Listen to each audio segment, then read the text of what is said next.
20th of February already, with a reference to its head, Brett Cooper, it was stated that high-precision weaponry against Iran was launched not just from sea and air, but also from land. It is clear that this could only mean the territory of those states which are neighboring Iran.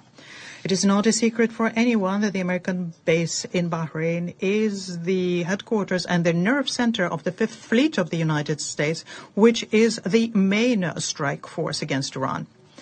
The U.S. Air Force Base Prince Sultan in Saudi Arabia is the main maintenance point for U.S. Air Force. A major Air Force base, 𝐍𝐸𝐬𝐸 in Qatar, could be used not just as a major element of the global air defense and NATO global system air defense, but also to deploy the attack fighters, bombers, and refueling planes, and also so as to suppress air defense and for target acquisition. For these purposes, and also to collect intelligence information, the Al Dhafra base in UAE is very suitable. An important role in carrying out the military operation against Iran is being played by the American bases in Kuwait, Jordan, and Iraq. All of this is being mentioned by Iran in explaining, justifying those strikes against American military facilities in the Arab countries. The absolute imperative need to protect civilians and infrastructure under the conditions of the current conflict in this resolution is also presented in a very one-sided way. Strikes against civilians and civilian infrastructure are not acceptable under any circumstances in any country, not in Iran, not in Bahrain, not in Jordan, not in Qatar, not in Kuwait, not in Oman, not in Saudi Arabia, not in the United Arab Emirates, not in Israel. But the GCC draft could lead one to conclude that no one hit the peaceful citizens of Iran. It's as though the horrible strike against the girls' school in Menab did not happen. The result of that was almost 200 children killed. There was no cynical murder of the supreme leader of Iran, Ayatollah Ali Khamenei, as though there had been no strikes against a peaceful nuclear and oil infrastructure which could lead to catastrophic consequences, not just economic ones, and for the citizens, not just Iran and neighboring countries, but also for states beyond the Middle East. The sponsors of the draft just suggested that we close our eyes to this unlawful action and unprovoked aggression against Iran by United States and Israel. Since the very beginning, working on the text, the Russian Federation, together with our Chinese colleagues, have consistently been conveying these concerns to Arab states. We voiced them in the course of informal consultations, and we also provided the co-sponsors and all other members of the Council our written comments and suggestions. Specifically, we propose the following. First of all, that we call upon all the parties to the current conflict to stop the strike. Second, that we condemn the strikes not only against the countries of the Gulf, but also against the territory of Iran. And we express regret having to do with the attacks against civilian facilities which resulted in the death of civilians and the supreme leader of Iran, and express solidarity with the people of Iran in this difficult time. Third, demand that all states reject provocations or any action that could lead to further escalation. Additionally, we spoke in favor of confirming the need to settle any disputes using peaceful means, and a balanced statement pointing to the fact that the right to self-defense under the Charter is something that the Arab states and also Iran have. At the same time, despite the principled position of my country, in particular the categorical condemnation of the aggression by the United States and Israel, we try to make sure that our language was as restrained as possible without naming the initiators of the current crisis, without calling them by name. When we were working on this document, we were guided by just one consideration, objectivity. But the authors of the draft resolution simply ignored the position of Russia and China. We are most disappointed by the fact that there was a rejection to include into the text the appeal to the political and diplomatic settlement of the conflict. This was done without any explanations provided, as though we were just saying in a vacuum. We think that such an approach to working on the outcomes of the Security Council is not constructive. It's irresponsible, and it is unfitting for the responsible members of the Council. Mr. President, passing such a resolution cannot lead us to peace in the region of Middle East. It will worsen the differences between the key players in the region. And we are worried that the GCC countries, as they try to condemn Iran, could end up crossing out all of the recent accomplishments in trying to restore good faith relations with Tehran and push away for many years the prospect of creating a common security space for the entire region. Furthermore, the positive decision of the Council on this document we just had could be interpreted by bad faith actors, and first and foremost by those who started this war, as a blessing to continue aggression actions against Iran. And we appeal to all UN members to understand this. I thank you. I thank the representative of Russia for the statement. I shall now make a statement in my capacity as the representative of the United States. Colleagues, as we woke this morning, civilians, families, children were trapped, sheltering workers all over the Middle East. They were wondering if the only thing they could count on today were more missiles and more drones from the Iranian regime. They could not be certain whether they would have the support of the international community. They couldn't be certain if they would have the support of the United Nations Security Council, which frankly in years past has failed to speak out about Iran's consistent and grotesque violations of international law. Well, to the people, under the barrage and the constant bombardment of the Iranian regime, the UN Security Council stands with you. 135 countries stand with you. We uniformly condemn Iran's indiscriminate attacks on civilians. Today you've heard and you'll continue to hear lies, as you always have, from the representative from Iran and their friends on the council. This time claiming that all of their strikes have been against U.S. military bases or various types of military installation. But here's the hard truth. Here's what they don't want you to hear. And this is common sense, colleagues.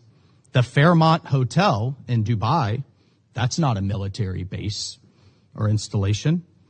That's why dozens and dozens of tourists have fled as it was set on fire. Tourists from the United Kingdom, from Liverpool, from other countries, all trying to vacation there, do business there. The civilian airport in Dubai, a global hub of commerce and tourism, also coming under fire. That's not a military installation. At 90 years old, Bahrain's only oil refinery, that's not a military target. Qatar's natural gas facilities that power the economies of the world, those weren't military targets. Even Oman, who until recently was trying to find a diplomatic solution, it's been hit too. Its ports are not military targets. The cargo ships that are being attacked and set aflame, many of them carrying food and other supplies around the world, one of them from Thailand. Those aren't military targets.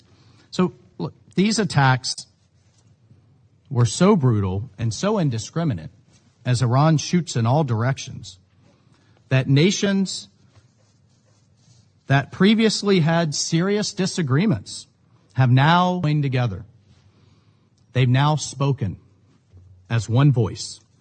Iran's strategy of sowing chaos, of trying to hold their neighbors hostage, trying to shake the resolve of the region, has clearly backfired, and that was shown by this vote today.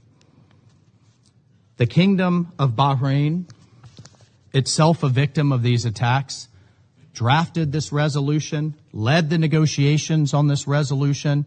Our allies and partners from across the region, Jordan, Kuwait, Oman, Qatar, Saudi Arabia, Syria, and the United Arab Emirates supported it, as well as a UN Security Council record number of co-sponsors, 135, and we read every one of them today so that the entire world could hear it. This is exactly what the United Nations should be about. Today's action is a direct and unequivocal statement from the Gulf countries condemning the brutality of the Iranian regime, whose practice of targeting civilians and civilian infrastructure is reprehensible, and the entire world is calling it out for what it is. Iran is indiscriminately attacking innocent families and civilians living in countries spanning Saudi Arabia, the UAE, Bahrain, Kuwait, Qatar, Oman, Cyprus, Azerbaijan, Jordan, Iraq, and Turkey. All have felt the consequences of Iran's missiles, drones, and attacks. This council and the international community must speak plainly and be honest with the world about Iran's long history of undermining international peace and security, and for decades, and we all know this, Iran has supported terrorist violence against civilians around the world, and as we all just saw in recent months, massacred its own people. In order to maintain its iron grip on power, the Iranian regime exported instability abroad, turning neighbors like Lebanon, Syria, Iraq, Yemen, and Gaza into battlegrounds and leaving them no hope of peace or prosperity. Earlier today in this council, I challenge any one of you, anyone in the world, to show me a country that is better off because of Iran's intervention and instability. This is why the UN has voted in resolution after resolution that the Iranian regime must never and can never have a nuclear weapon. And by constantly refusing to comply with international safeguards that all of our countries support, Iran's nuclear program was barreling towards a nuclear disaster.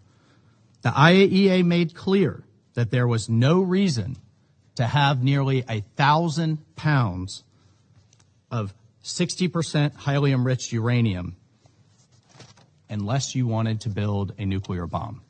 And no one in this chamber can be surprised by Iran's promise of death to Israel, death to America, and with nuclear weapons, death to the world. And at an emergency meeting in January, not long ago, we raised the Islamic Republic of Iran's decades-old campaign of repression, subjecting its young and old alike to violence, torture, and censorship.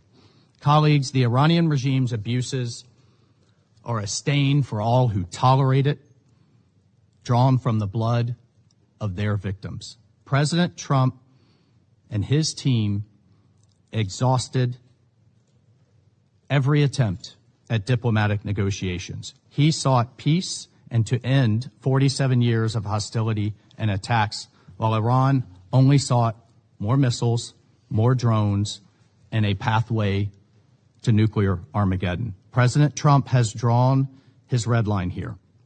Iran crossed it once again, and now the world is facing the consequences. And these consequences that the United States does not bring alone. We are grateful to our partners, Bahrain, who have bravely pushed this resolution forward. We are grateful to the 135 countries that co-sponsored it, and we will never hesitate to hold the Iranian regime to account for its continuing threats to international peace and security.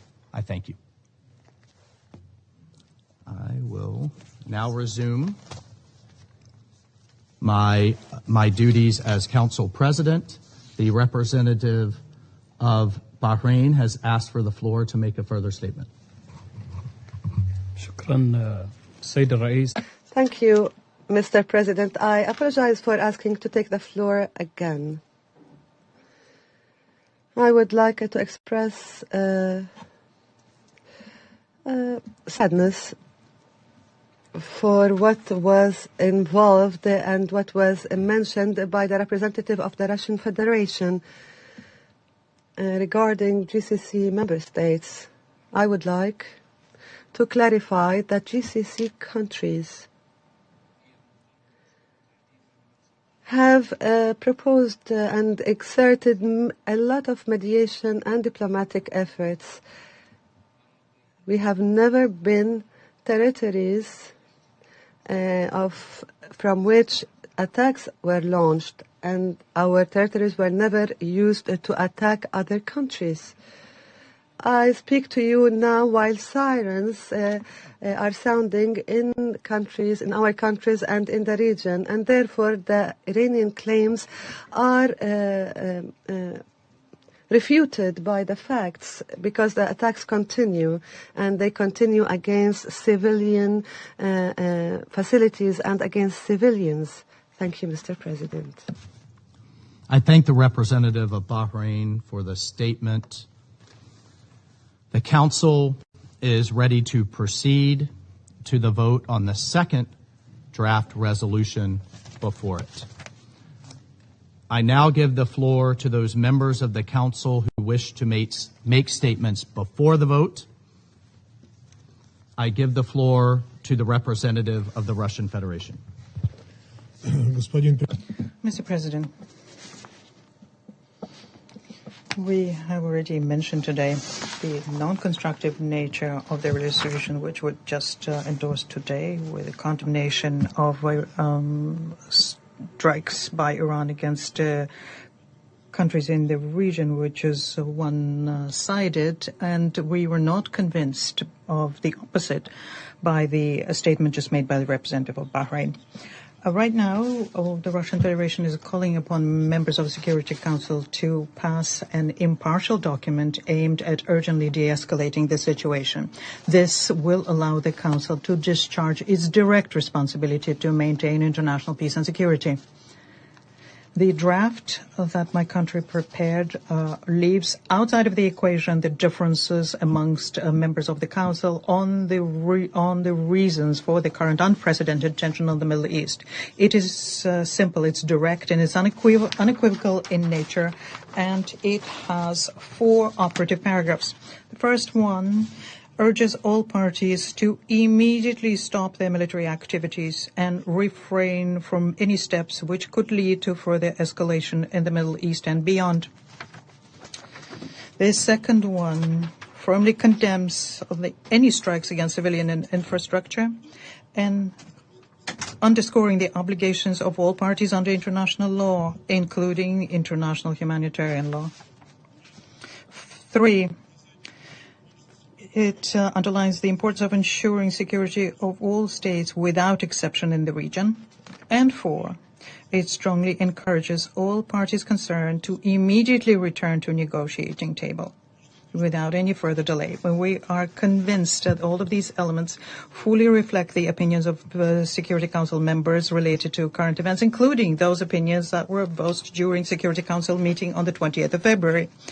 At the same time, when we're preparing the text, we intentionally did not name any of the parties. We understand very well that such an approach would have made consensus impossible, and as a consequence would impede the Council in sending a signal of principal importance for the need of immediate de-escalation and for restraint on the part of all conflicting parties. As we're working on the text, the Russian Federation disseminated a document for written comments from members of the Council and also conducted in-person informal consultations. We note that not a single delegation expressed any objections or concerns as regards the text of the text. In this context, we count on all colleagues to demonstrate responsibility and will support the Russian draft, which could become a timely and urgently needed step for a political and diplomatic settlement of the situation in the Middle East. I thank you.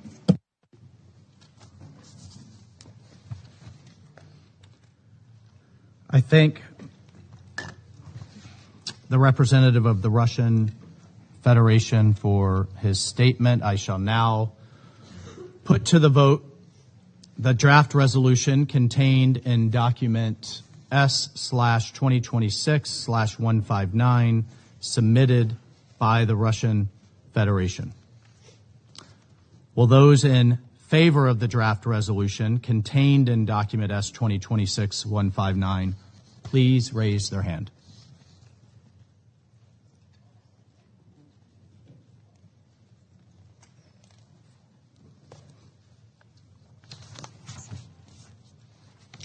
Those against?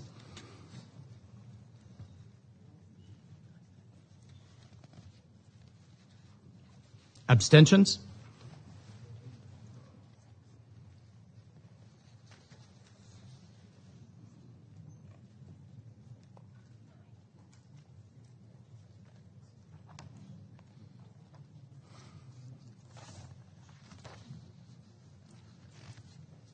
The result of the voting is as follows: 4 votes in favor, 2 votes against, 9 abstentions. The draft resolution has not been adopted, having failed to obtain the required number of votes. I now give the floor to those members of the Council who wish to make statements after the vote.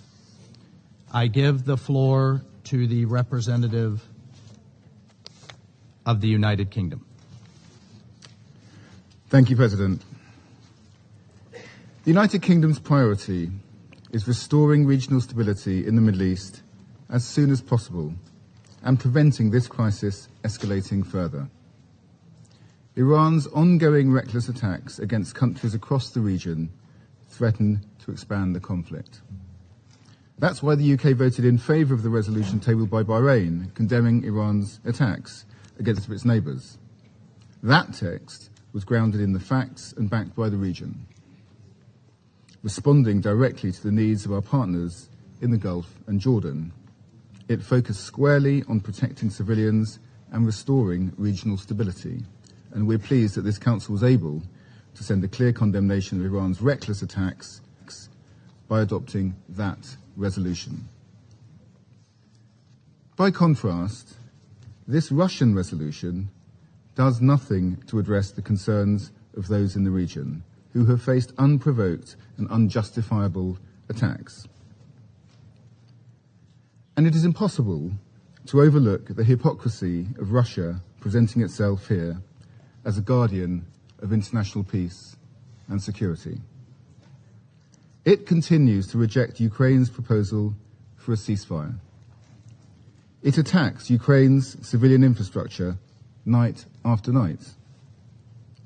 With the very same Iranian-designed Shahed drones that are now striking targets across the Middle East and beyond.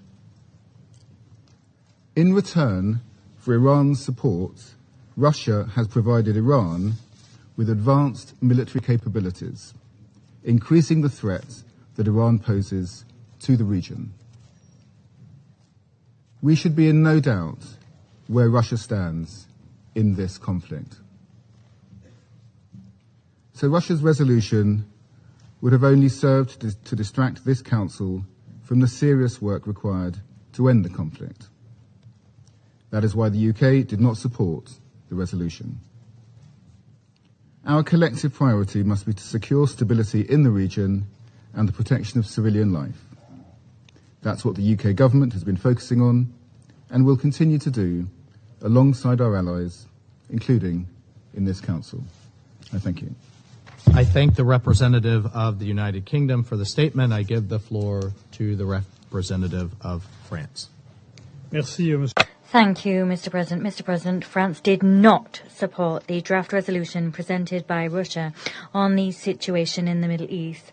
As I previously stated when I explained our vote on the draft resolution tabled by Bahrain and adopted by an overwhelming majority, France is gravely concerned by the fact that the war in the Middle East continues to rumble on. We share the belief expressed by myriad members of this Council that the military escalation is not in the interest of the region, that respect for international law is the prerequisite par excellence for long-term stability, and that hostilities must stop without delay. We also call for the safeguarding of human life and for the respect of international humanitarian law. Mr. President, while it may claim to have the most noble intentions, the draft text circulated by Russia did not constitute a vital basis around which to bring the Council to find consensus, and it did not meet this crisis with the response it required. The results of the vote lay that fact bare. Elsewhere, the draft resolution said nothing about the overwhelming responsibility shouldered by Iran in the current escalation, including by waging indiscriminate and unjustified attacks against its regional neighbours, which posed no threat to Iran. What was said by the Russian Federation to justify its vote on Resolution 2817 incidentally marked a form of understanding but on the part of that country of the Iranian strikes. And yet, Iran for years has visited threats upon its regional environment and on international peace and security. It does so through the network of militia that it finances, or controls and trains in the region. It does it through its ballistic missile programs and its nuclear program. Incidentally, the IAEA is not able to guarantee the peaceful nature of that program. And that, let us recall, is against the backdrop of its pure and simple denial, unacceptable refusal to accept the very existence of that program. The stability of the region can only be guaranteed in the long term if these threats are addressed. Mr. President, it is through diplomacy and with diplomacy alone that the region's security and stability can be guaranteed in the long term. In order for diplomacy to prevail, Iran must heed the call issued by Resolution 2817. Iran must agree to enter into negotiations in good faith to conclude a negotiated oversight of its ballistic missile and nuclear programs as well as of its regional activities. France will continue to mobilize to achieve such a negotiated solution. I thank you. I thank the representative of France for the statement. I give the floor to the representative of China. President, the draft resolution proposed by Russia reaffirms the purposes and principles of the UN Charter. It urges all parties to immediately cease military actions, condemns all attacks against civilians and civilian infrastructure, and encourages all parties to return to the track of diplomatic negotiations. Its content is principled and balanced, which China welcomes and supports. We are disappointed and regret that the draft was not adopted. This is a war that should not have happened, and a war that benefits no one. The history of the Middle East has repeatedly shown the world that the use of force is not the solution to problems. Armed conflicts only breed new hatred and sow the seeds of fresh crisis. The pressing priority is to immediately stop military operations, prevent the escalation and spread of hostilities, and return to dialogue and negotiations as soon as possible. China will continue to make efforts to strive for peace. I thank you, President. I thank the representative of China for his statement. I give the floor to the representative of Bahrain. I thank you, Mr. President. The Kingdom of Bahrain wishes to sincerely thank the Russian Federation, that friendly country, for its initiative in terms of proposing that draft resolution on the dangerous escalation in the region of the Middle East. We commend that initiative. It reflects the Russian Federation's concern and its desire to contribute to responding to events in the region. We welcome the efforts taken. However, we abstained from the vote and we did not support the draft resolution. That was because that draft resolution adopts a general tone which in no way reflects the dangerous military escalation currently besetting the region. And that is as a result of the attacks waged by Iran, unjustified attacks. Attacks which we must condemn in the strongest terms, attacks which have affected my country and other countries that are members of the GCC as well as the Hashemite Kingdom of Jordan. These attacks are a threat and a violation of the good neighbourly relations policy and of the sovereignty of states. They are also violations of the United Nations Charter and of international law. In view of our responsibilities as countries directly concerned by the situation in the region, we have a preference for giving priority to draft resolutions which we proposed on behalf of the GCC and Jordan. Resolutions which deal with current events in more precise and realistic ways. That reflects the nature of security challenges facing the countries in the region. With that in mind, we count on the support of the international community for the draft resolution that we proposed, and that was just adopted. We express our deep appreciation for all countries which co-sponsored that draft resolution on behalf of 135 countries. This overwhelming support from the international community reflects a collective awakening to the threat that is posed by Iran. A threat that our countries have been a victim of over the last many years. Thank you. I thank the representative of Bahrain for the statement. I give the floor to the representative of Denmark. President, Denmark abstained on the draft resolution presented by Russia today, as Denmark does not consider that the Russian Federation introduced this resolution in good faith. The resolution put forward by the Kingdom of Bahrain represent a genuine effort to respond to the concerns of the region and contribute meaningfully to de-escalation in the Middle East. That resolution, which the Council has just adopted, has a clear operational focus guided by the region, which should be the direction of our collective efforts. We regret that, rather than being guided by the voices of the region, and indeed by the overwhelming support expressed across the wider UN membership, the Russian Federation has instead chosen to table a new text that diverts the Council attention away from that broad support. It is well known that Iran for years has been destabilizing factor in the region and beyond.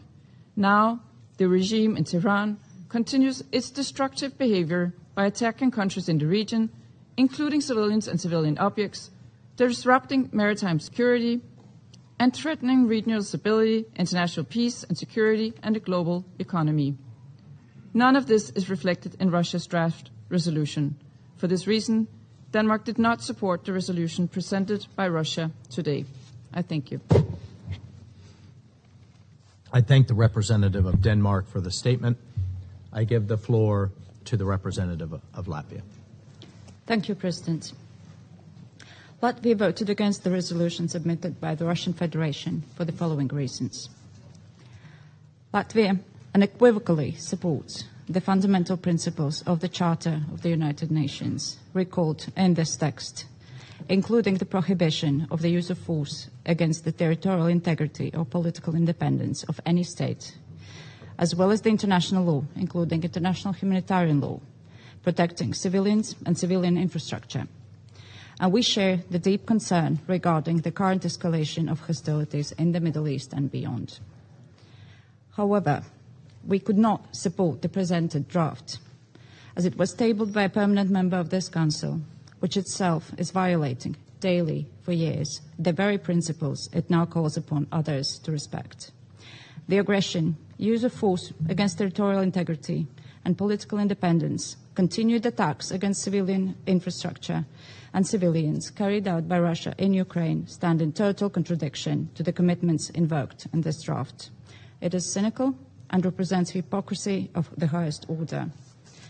Iran is now attacking civilians and civilian infrastructure in the region and beyond with the same weapons it is supplying to Russia to attack civilians in Ukraine. So we agree this is not about a resolution submitted in good faith.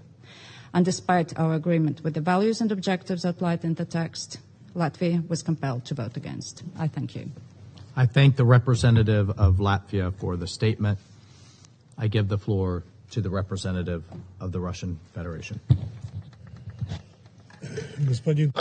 Mr. President, we're deeply disappointed by the fact that the Security Council today failed to pass such a resolution, such a much-demanded one, which focused on the need to de-escalate in the Middle East and to return to looking for negotiated solutions. We would like to express our appreciation to those colleagues which spoke in favor of the document Russia presented. We think that their behavior was responsible and principled, as befits members of the Security Council. Unfortunately, some of the colleagues did not manage to muster enough strength and wisdom within them to make the only correct decision, and many of them did it deliberately, because the main thing for them is to march in step with their elder brother and to listen to that brother's commands. They have just rejected the possibility for the Council to send an unequivocal demand to immediately stop hostilities and settle any and all disputes peacefully.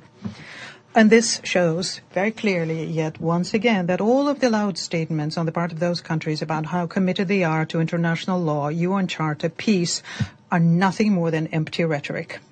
Their position is dictated purely by their short-term political interests, bloc solidarity, and the fear that they might fall out of favor with their elder friends. More than that, it is for these reasons that they prepared to continue further undermining the authorities of the Council. It is very telling that neither one of the delegations who spoke against or abstained during the voting did not manage to explain what it is that they found objectionable in our text. And the routine statements, such as the need to focus on the resolution which was put forward by Bahrain and the GCC countries, does not withstand any criticism. The Russian draft was in no way contradictory to the documents submitted by the countries of the region. It did not contain anything that was mutually exclusive in relation to that. Therefore, such words is just an absurd attempt to justify their fear to speak in support of the initiative, regardless of how balanced and depoliticized it is, only because it does not benefit those who truly provoke the bloody events in the Middle East. And what is even more dangerous is that what's behind their decision are other geopolitical goals, and the responsibility for any negative consequences on the ground that will come in the wake of partiality and responsibility of members of the Council rests entirely with them. That voting was a litmus test and, forgive me, an invitation to show your true colors. And we are very curious to find out, do those countries which did not support the resolution, did not understand how pathetic they look? We've already mentioned that this is not even double standards. This is surreal. This is living in the through-the-looking-glass world. And it's just a disgrace. We are going to now remind you of that when in other situations you will try to present themselves as advocates of international law. Regardless of the outcome of the voting today, Russia will continue making all efforts possible for the as quickly as possible end to the confrontation in the Middle East and settling any differences using peaceful means. And we will help the countries in the region and all countries in the conflict. And we count on a similar approach on the part of reasonable and constructively minded member states. I thank the representative of Russia for the statement.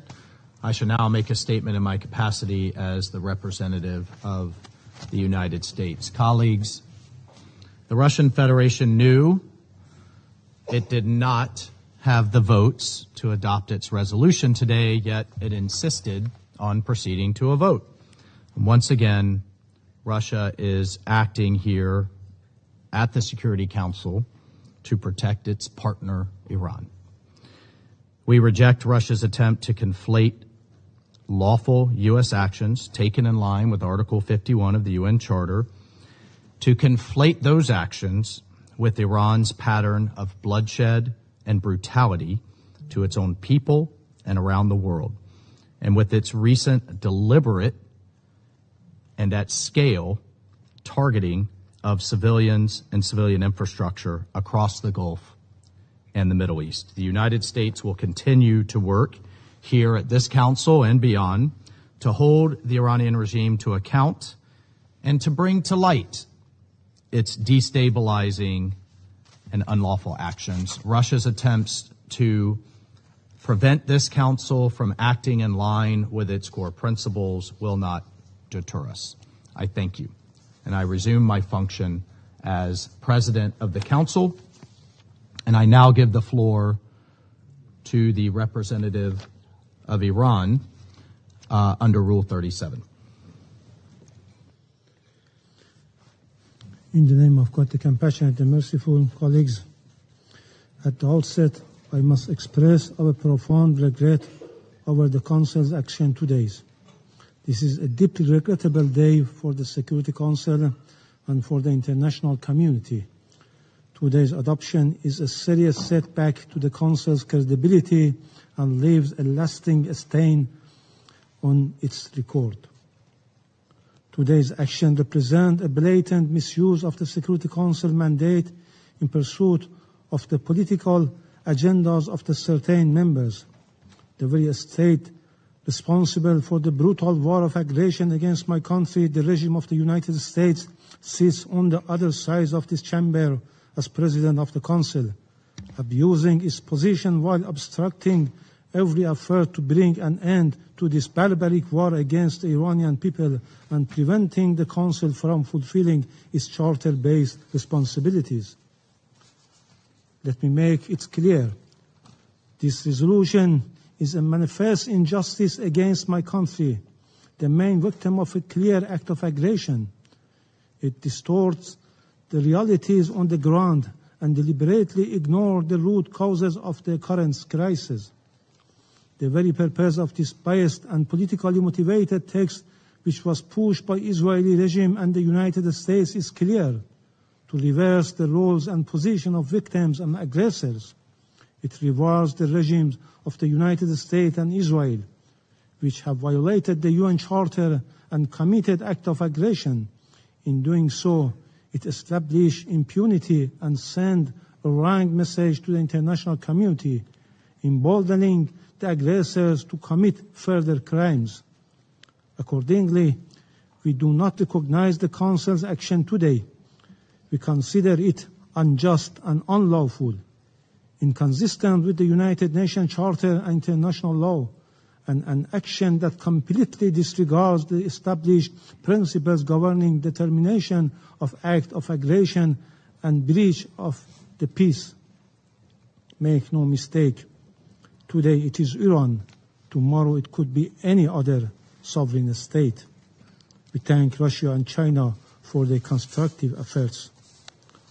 Those members that voted in favor of this resolution, particularly the European members of the Council, including France, United Kingdom, Greece, Denmark, and Latvia, have demonstrated that their repeated claims of defending the UN Charter and the principles of international law are nothing more than empty words and hollow rhetoric. These members lacked even the minimal courage to acknowledge the perpetrators of the aggression, Israel and the United States. While concerning the violation of the Charter and international law and speaking of the international peace and security, by deliberately ignoring the flagrant violation of the most fundamental principles of the UN Charter, the prohibition of the use of force, These members have once again shown that for them, respect for the Charter and international law is selective and subordinate to political agenda.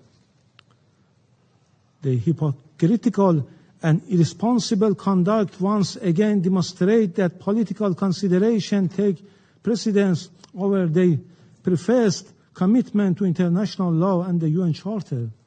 It is evident that these countries are simply implementing political instruction from Washington rather than exercising independent judgment and decision. Regrettably, some members distorting the reality and facts on the grounds and made a cynical and blatant attempt to blame Iran and accuse and condemn Iran while ignoring the root causes of the current situation, whitewashing the U.S. and Israeli heinous crimes and military aggression, especially the massacre of 170 school girls in Minab, as it was Iran that initiated this war. We categorically and strongly reject all the baseless and politically motivated accusations made by some members against my country, which are entirely devoid of any legal foundation. The aim of this accusation is clear: to distort the reality, deflect the attention of the international community from war crimes and crimes against humanity that have been and are being committed against the people of Iran by the Israeli regime and the United States. But the facts prove otherwise and speak loudly and clearly. Against this backdrop, I now wish to emphasize the following points. First, the root cause of the current situation are clear and simple.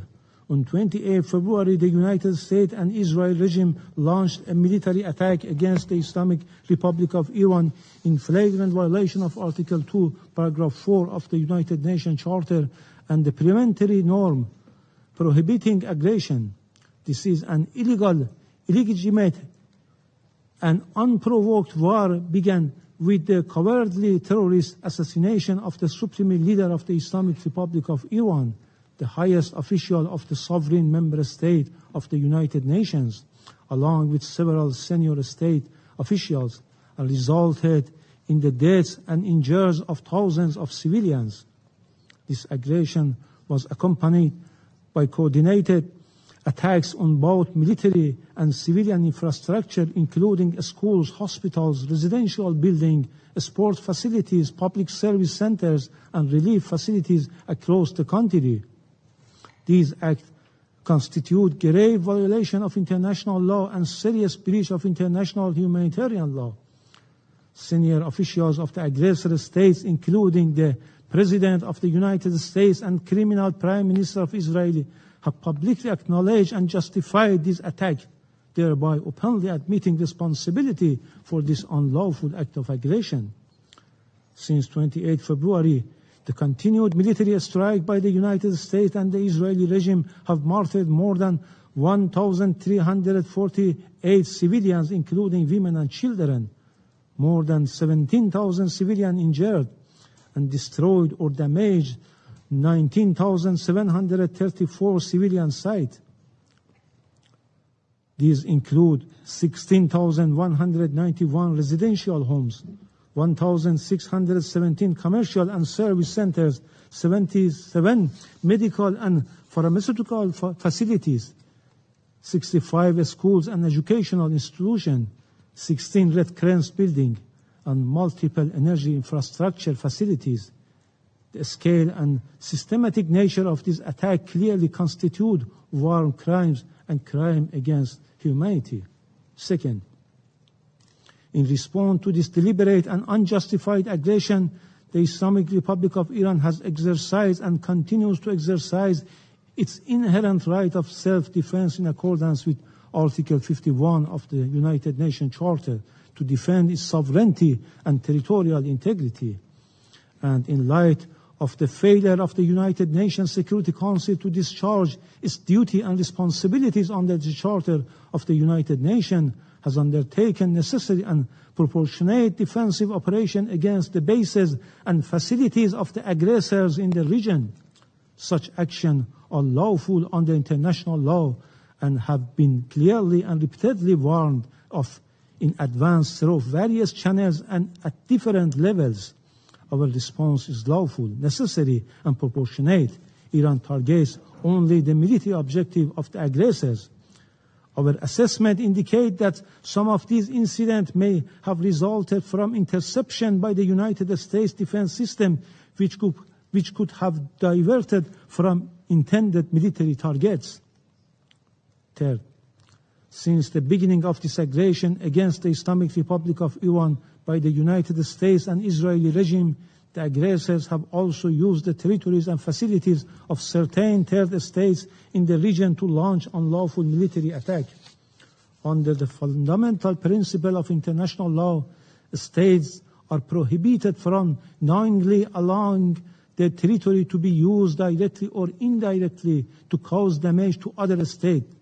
In addition, UN General Assembly Resolution 3314 of 14 December 1974, Article 3F, has clearly categorized and recognized that the action of a state in allowing its territory, which it has placed at the disposal of another state, to be used by that state for perpetrating an act of aggression against the third state as an act of aggression.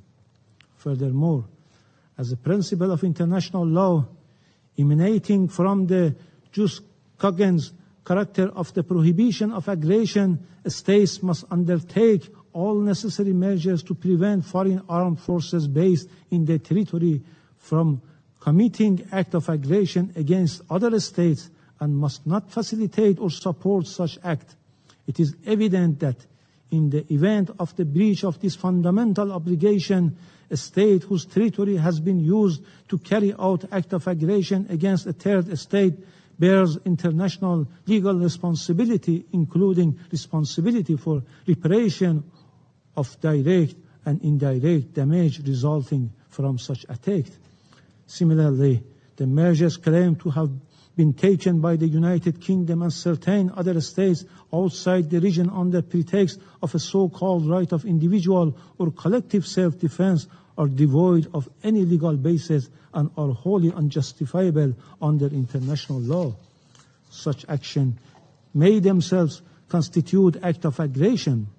Moreover, these states have deliberately refrained from identifying the original aggressors, namely the United States and Israeli regime, and have in effect attempted to reverse the roles of victims and aggressor.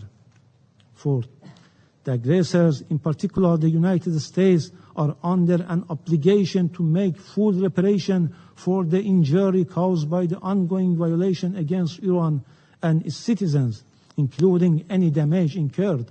Furthermore, the individual criminal responsibility of the President of the United States and any other U.S. official and individuals involved in grave breach of international humanitarian law, including for directing deliberate attack against civilians and launching willful attacks against civilian objects, is beyond doubt. Fifth, the Islamic Republic of Iran remains committed to maintaining friendly relations with the countries in the Persian Gulf region based on mutual respect, the principle of good neighborliness, and respect for each other's sovereignty and territorial integrity. Iran re-emphasized that its defense operation targeting United States military bases and facilities in the region are in no way against the sovereignty and territorial integrity of the regional countries. Also, the Israeli regime has succeeded in dragging the United States into a regional conflict. Iran's relations with neighbors are rooted in long-standing historical, cultural, and geographical ties. Once the current tension diminish, Iran and its neighbors countries will inevitably return to their traditional relation of cooperation, mutual respect, and good neighborliness. Iran, as a co-founder of the UN and responsible member, has consistently honored its obligation, respected international law and freedom of navigation in the Strait of Hormuz, and the claim that Iran has closed the strait is simply untrue. Meanwhile, Iran will never abandon its right under international law to protect its sovereignty, territorial integrity, national and vital interests, as it deems necessary. Sixth, the Council must confront the real source of the threat to the regional and international peace and security and act without delay to stop this bloody war against the Iranian people. It must compel the aggressors, the United States and Israel, to immediately cease all military attacks against Iran, including against civilians and civilian infrastructure, and ensure full accountability for these grave violations of international humanitarian law and war crimes. Thank you. The representative of Iran made a statement. I give the floor to the representative of Israel. Thank you, Mr. President.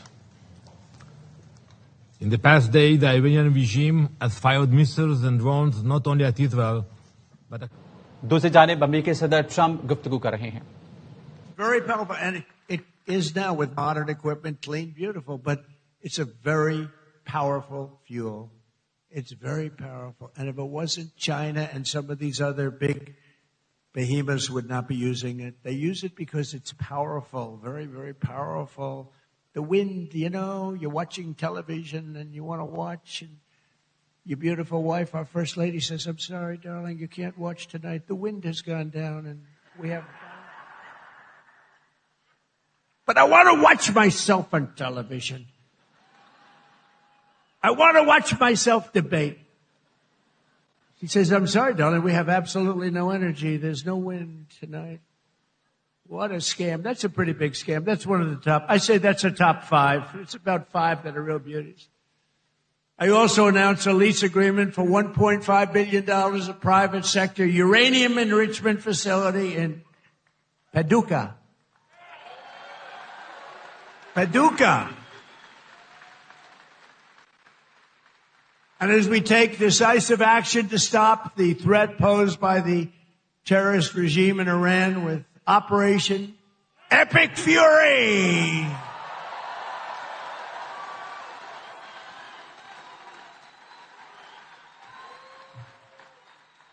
Is that a great name? Well, it's only good if you win. You know, you can only do. And we've won. Let me tell you, we've won. You know, you never like to say too early you won. We won. We won the bet. In the first hour, it was over. But we won. But they gave me a list of names of generals. Sir, you can pick the name you'd like, sir. I said, the name of what? The name of the attack on Iran, sir. And they gave me like 20 names. And I'm like falling asleep. I didn't like any of them. Then I see Epic Fury. I said, I like that name. I like that name. And my administration, as you know better than anybody, is also working to keep the oil flowing. It's flowing all over. We knocked out, you know, they want to drop some mines. Very friendly people, mines, so boats blow up.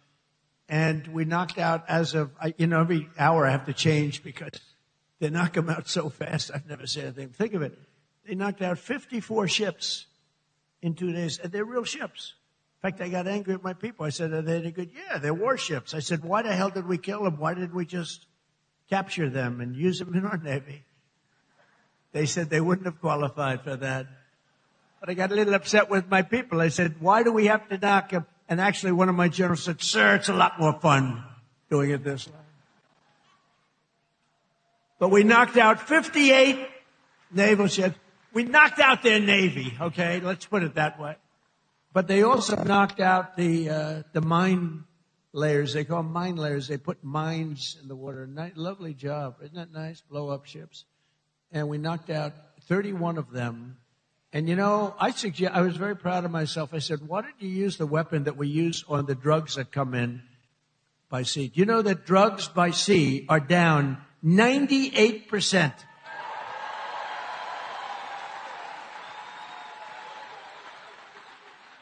And I said, that's a hell of a weapon. And they said, well, give it a shot. It worked very well. We've knocked out, I think, 28 or 29. All of them, almost all of them. They'll all be gone. By the time I'm finished speaking, they'll be gone.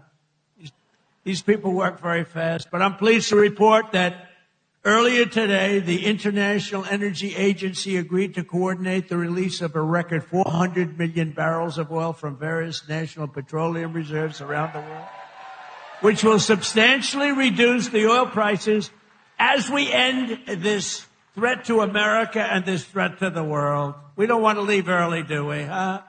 We got to finish the job, right? Over the past 11 days, our military has virtually destroyed Iran. Tough country. Their air force is gone, totally gone. That took the better part of about 3 hours. They no longer have radar. They don't have anti-aircraft equipment. They don't have anything. Their missiles are down 90%. Their drones are down 85%. We're blowing up the factories where they're made left and right. And frankly, nobody has ever seen anything like it. Nobody's ever seen anything like what you're witnessing now, and that can include the original killing of Soleimani and al-Baghdadi, two of the worst killers in the world that I did, as well as Operation Midnight Hammer, where we totally obliterated Iran's nuclear potential. We obliterated it. They don't have nuclear potential. And then after Midnight Hammer, and then we left, we figured that'll be the end of them for a while. But they started again. That's why we got to finish it, right? We don't want to go back every 2 years. And that's because, there'll be some day when you don't have me as president. You'll have perhaps you'll have a weak, pathetic person like we've had in the past, mostly all. Like Barack Hussein Obama, who signed one of the worst deals ever with Iran, where they were going to give up everything. Remember when he filled up a 757 with billions of dollars of cash and sent it to Iran? Billions. People forget that. That's when I realized the presidency is very powerful. When you could put over $1 billion in an airplane and fly it over and give it to a foreign country that's your enemy. How stupid was that? But that deal, the Iran nuclear deal, gave them the right to have a nuclear weapon as of 3 years ago. If I didn't terminate that deal, I terminated it very quickly. If I didn't terminate that deal, they would have had nuclear weapons, and this world would right now be a different place, much different place. Believe me. And then Biden, he came along. He had no clue. He didn't know what the hell he was doing. But what they did was incredible. Everything they did was wrong. Think of it. Afghanistan, Biden, Afghanistan. The most embarrassing day in the history of our country. Embarrassing. 13 dead, but hundreds and hundreds are dead I count both sides. I do. I count both sides. Sorry. But hundreds and hundreds of people dead. And instead of leaving from Bagram, they fled. I hate to even say it. There's no reason. We were in there. I was the one. We're going to get out. We're going to get out with strength and dignity. We're pounding the hell out of them. They didn't like Donald Trump, the Taliban. They would do anything I asked them to do. You know that. And this guy comes in, left all the equipment behind. I said, every piece of equipment will be taken out with us. They said, no, it's better to leave the plane. I said, why is it better? Well, I think it's more cost efficient to leave the plane. No. You got a brand new fighter jet, $150 million. You give it a tank of gas, little jet fuel, and you fly it out. They said, sir, I think it's better to leave the plane. These are the exact opposite generals as we have now. Do we love General 𝐷𝐸𝐿𝐴𝐻𝐭? He's great. But oil prices are already coming back down, and it's going to come down, but we're not leaving until that job is finished, and it's going to be very fast. It's going to be very fast, but we're not going to count on having competent presidents. We have to assume we're going to have incompetent ones, like the one we had last time that couldn't walk off a stage. Remember? He'd finish with a speech. The speech would last about 2 minutes. People would come out not many, like 2 people. And he'd be finished with the speech, and then he could never find his way off the platform. He'd look around over here. There's so many stairs. Like I have 4 sets of stairs on this platform. Usually they have at least that. He couldn't find. Or walking up Air Force One. Now, I know the problem with this, it can happen. You could slip. I could slip. I came downstairs today that was soaking wet. You know, it's a little rainy today. And I have steel stairs. And I'm saying, ay. But I do it very slowly. I grab that thing. Because nobody cares if you set a speed record. The only thing I admired about Barack Hussein Obama, which was nothing actually, but the only thing is the way he bobbed down. Remember, he'd bob. Hey, you talk about unpresidential. He's bobbing. And I couldn't believe that he made it without at least a noticeable major fall. But Biden was the opposite. Biden couldn't even walk up the stairs. He fell 3 times walking up the. And the world watches that and they don't like seeing it, although they actually do like seeing it because they say, what the hell is going on? Or when he fell at the Air Force Academy, right? And the general was standing there, could have caught him, but he didn't want to drop the paper that he's holding in his hand. So Biden went down for the count. Now, we have a country now that's respected, and we don't play games, and we have the greatest military, and it's so nice to see. It's so nice to see. And they want to get back in office for the midterms, and you can't let them. Did you see that they went to Munich, right? You saw that, right? You saw Gavin Newsom. He admitted that Gavin Newsom. So I think his career is over, okay? Let's get off the teleprompter. Do you mind if I get off the teleprompter for a couple of minutes? Because this is... You know, I have these great speechwriters. I drive them crazy because half of the time I'm not. But Gavin Newsom, in an interview, you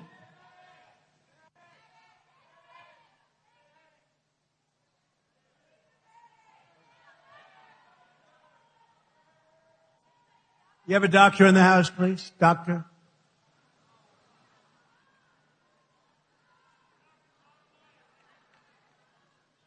Yeah, take your time, please.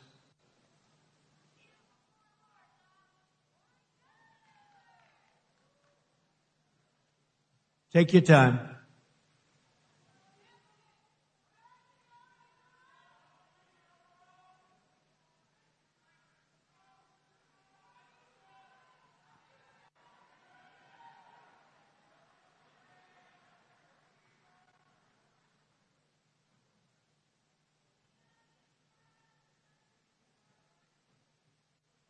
We have all the time. These are great people. They wait so long, hours and hours. They're great people, right? We have all the time, right?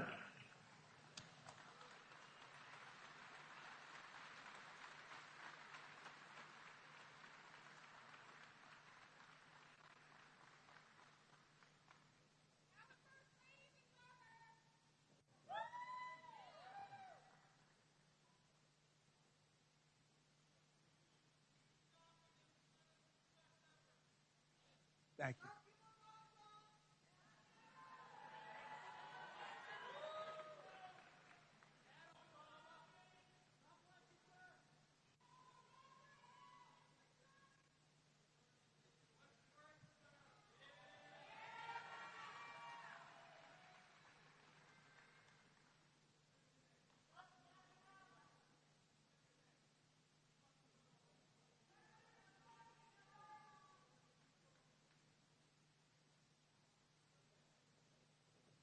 First responders are incredible, by the way.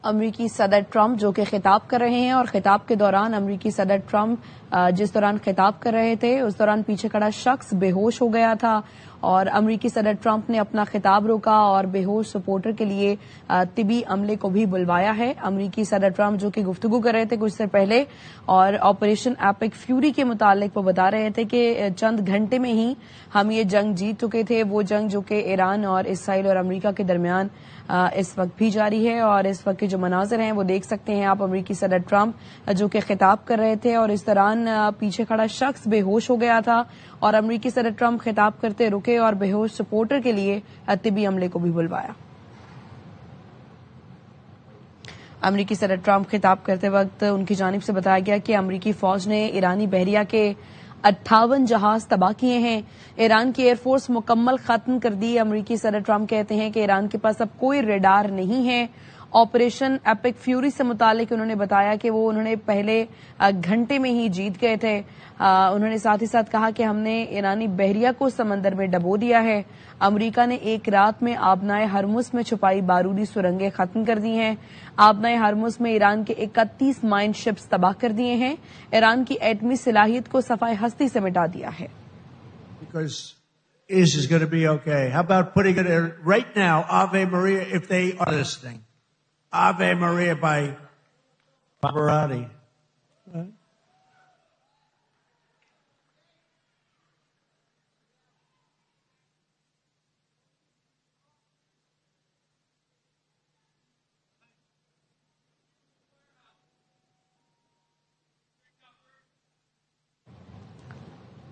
امریکی صدر Trump جو کہ Kentucky میں خطاب کر رہے ہیں ان کی جانب سے بتایا گیا ایران کی ایٹمی صلاحیت کو صفائے ہستی سے مٹا دیا گیا ہے.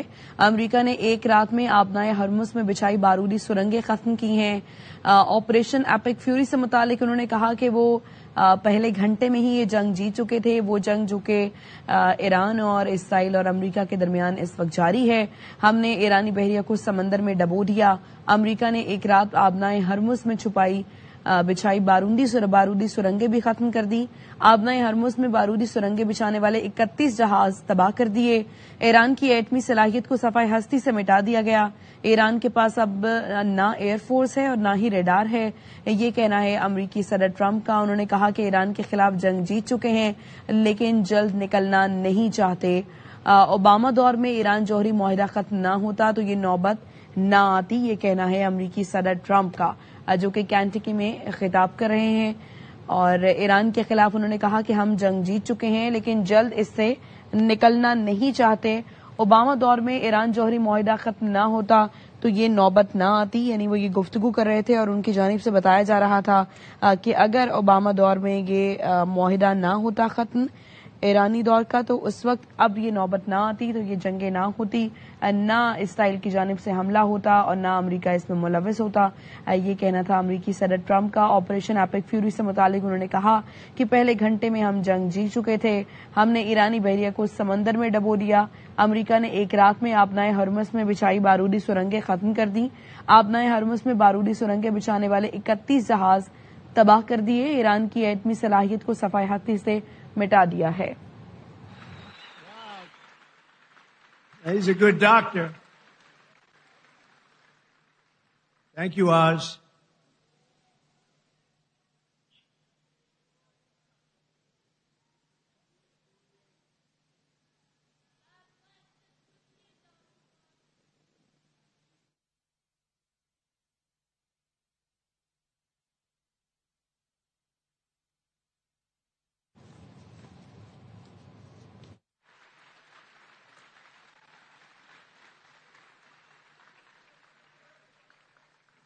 Well, thank you very much. We're talking about Gavin Newsom.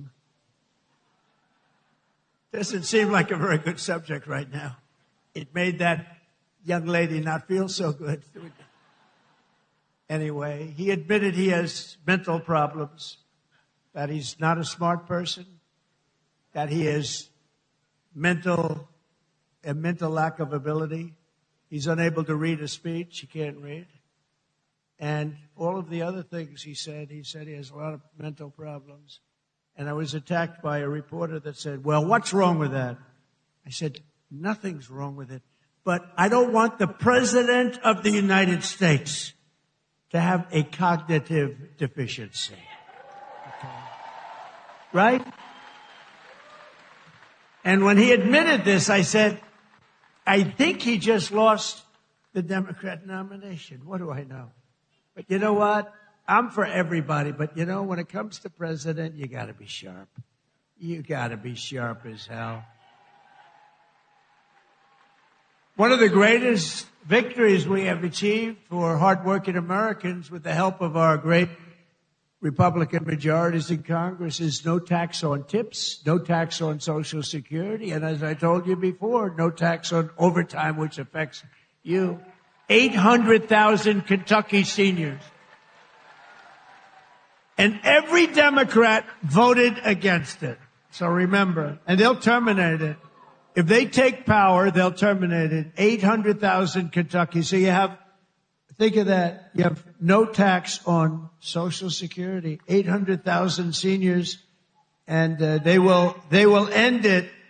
We got to win the midterms. We also made interest on auto loans tax deductible. First time that's ever happened, but I did put a little proviso. The car has to be made in America for you to get it. Our tax cuts are projected to raise incomes in the Commonwealth by $5,400, boost household take-home pay for you by nearly $10,000, and protect more than 84,000 Kentucky jobs at a minimum. And some of the jobs we're creating or protecting are right here at Verse Logistics. So let me call up your outstanding CEO, Paul. Come on up. Real fast, Paul. Come on. Paul Verse. Come on up here, Paul. Let's go. Do it fast, Paul. They don't want to hear from you.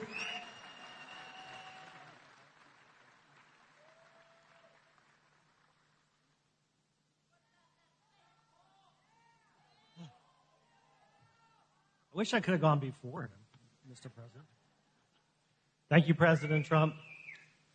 Thank you for allowing me an opportunity to share our experiences, how your economic policies and the one big, beautiful bill have positively impacted our employees, company, and family. As mentioned in your earlier comments, the no tax on overtime will greatly benefit our employees, producing an average of $1,400 additional take-home pay per year per person.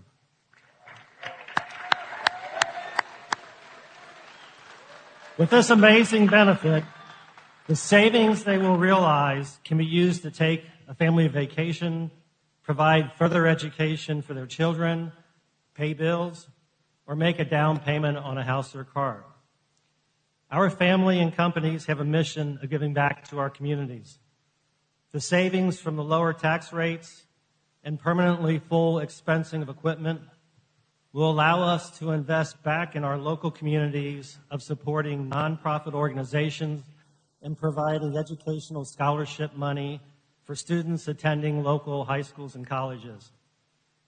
Many of our Verse family owners and members who are with us today understands how vital the extension of the estate tax credit exemption is for the continuity and succession planning of our great family business. Our sweat and equity are tied to this building, many others, and our business. Without this extension, it is possible our thriving business would one day need to be sold to pay family estate taxes. President Trump, this is all possible because of your vision to make America great again.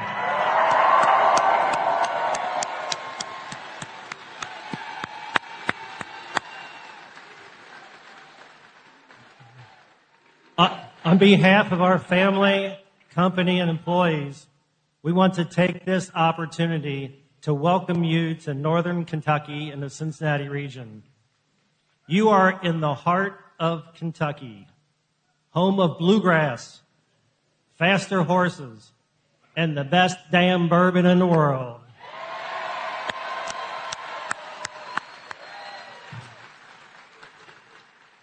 You are in Trump country right now.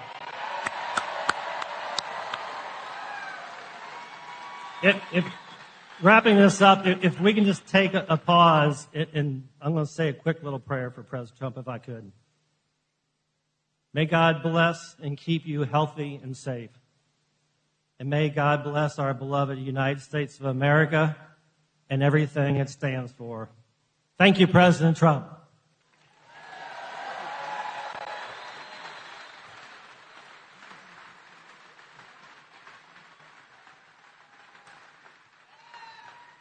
Thank you, Paul. Wow, he did a good job. You think that's easy to do? That's not easy. Oftentimes I'll say to the head of a company, please come up and say, no, I don't want to do it. Very good. Thank you very much. Thank you for the prayer. Also with us today is Sammy Biddle, who works at the restaurant and bar in nearby Newport, Kentucky. Sammy makes over half of her income through tips. And now, thanks to the no tax on tips, her tax liability has been slashed by more than 50%. The average filer's tax refund this year has soared to nearly $4,000. You're saving $4,000, and Sammy's receiving even more, over $5,000. So Sammy's going to make over $5,000 more than anticipated, all because of the great, big, beautiful bill that the Republicans got passed, but with not one Democrat vote. They want to raise your taxes. They're going to raise your taxes. So, Sammy, come on up for a second and say hello, Sammy.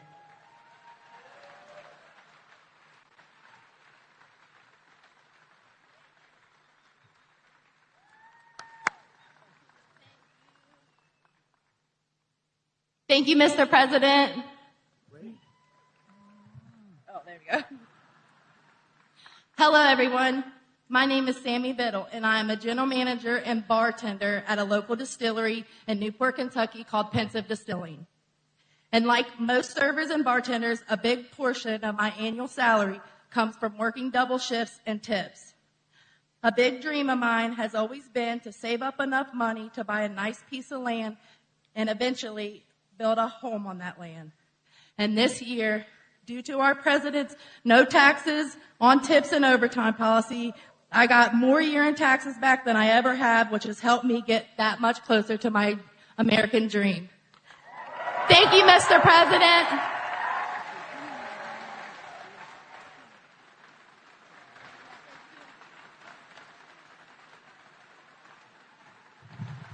That's pretty good, right? Thank you, Sammy.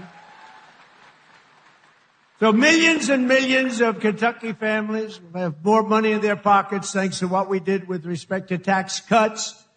And I just described, but every single Democrat in Congress voted against it. Every single one, not one voted for it. They want tax increases, along with just one Republican voted against. You know what the name is? He is the worst person. His name is, what the hell? How did he ever end up in Kentucky? His name is Thomas Massie. How did he ever end up here, Paul? Anyway, no, Massie voted against tax cuts for seniors. He voted against tax cuts for overtime workers. And he voted against tax cuts for earners, tip earners.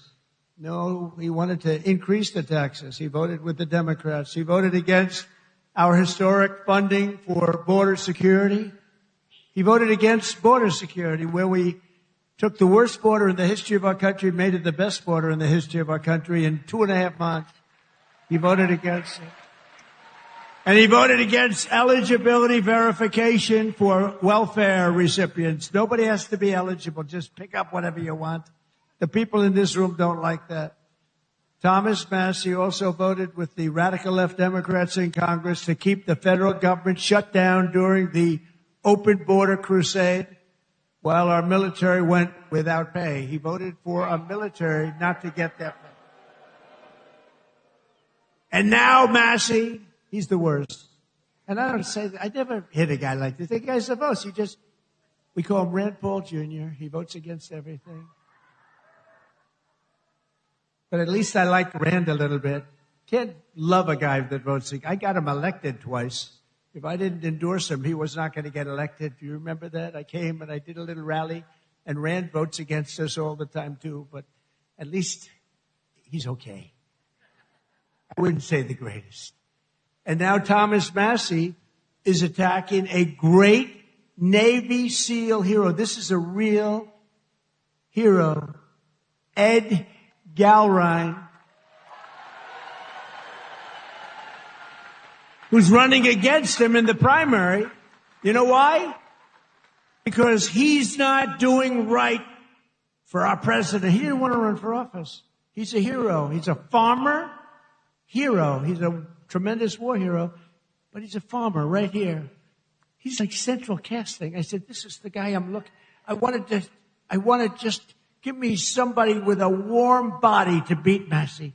And I got somebody with a warm body, but a big, beautiful brain and a great patriot. He's unbelievable.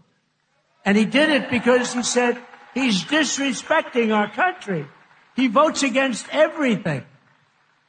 And Ed became an independent a few years ago because he was so angry at the way the Republican Party was operating. And I don't disagree with him. Other people did too. But then Ed came back, and he came back strong because I got involved. And he came back stronger than he ever was. And now he's all the way, he's in this party and he's in it. And he said, I came back because of the strength and wisdom that Donald Trump displayed. And I appreciate that. That's a nice, I think I'm going to use him in an ad. I think I'll use that statement. I'm going to use that statement in an ad. Strength and wisdom. I put wisdom in quotes because I didn't say it, he did. But many people have joined and rejoined our party, but Massie did not, because he only votes no. He just votes no. Doesn't matter. I could give him the best things in the history of a Republican voter, and he'd vote no. There's something wrong with him. It'll be interesting to see what he does with the Save America Act, which is very simply, I think he has to vote for it, but he's a nut job, so you never know. All voters must show voter ID. 98%. That's 98%. All voters must show a little thing called proof of citizenship in order to vote. Right? Right, Paul? Paul agrees. No mail-in ballots except for illness, disability, military, or travel. You're away. You can't get there. We'll be generous. And then I added two things. We call them best of. You know what they are? Best of Trump. These are the best of. No men in women's sports. 99%. That's 99. And no transgender mutilization surgery for our children. That's it. That's it. And I think we're going to get it approved in the House. And I hear the Senate has a hard time. How can you have a hard time with that? How can you have a hard time? But Massie wants to vote no, but on this one he may be forced. I mean, how can you do it? So I just want to say this. Thomas Massie is a disaster for our party. He comes from a state that I won by a landslide, got the highest vote in the history of your Commonwealth. The highest vote. I got the highest vote. That means the people like me, and I love them. I love them.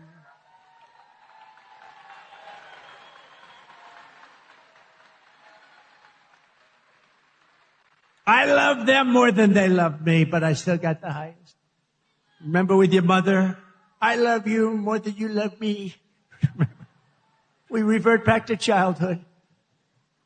But Massie's a complete and total disaster as a congressman and, frankly, as a human being. You know, he's got one thing going. He went to a good college. But I know a lot of stupid people that went to a good college. And my uncle was the longest-serving professor in the history of that particular College, University, MIT.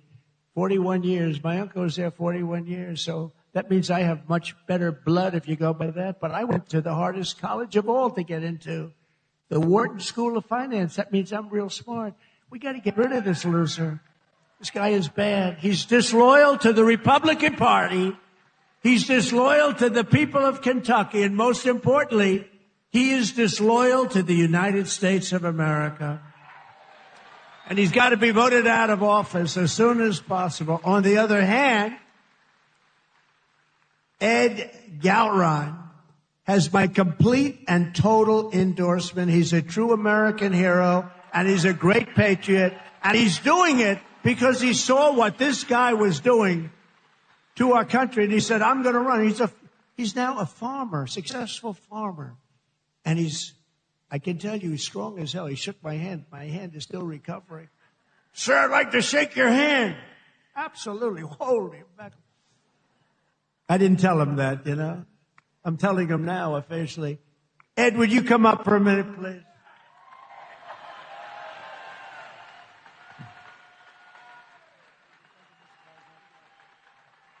Mr. President, welcome to Kentucky and thanks for coming to the heartland. Because you are loved and admired here for your courageous leadership of our great nation at such a critical time in history. Thank you, Mr. President. Thank you. This is the land of we the people, right here. I want to thank you for your endorsement, because once you did that, my support skyrocketed. So I look forward to serving to the people as their representative of Kentucky District 4. Because as you folks know, you deserve an authentic, true Republican conservative that stands shoulder to shoulder with our president and the Republican Party and against the Democrats who are trying to destroy our nation.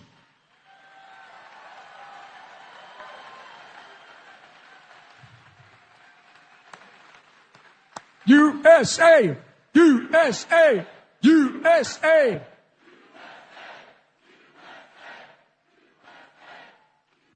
So, Mr. President, I will stand with you and the party to put America first and Kentucky always.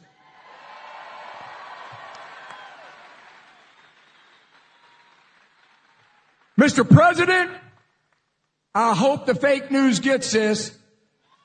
Tom Massey stands with the ladies of The View. Tom Massey stands with the ladies of The View.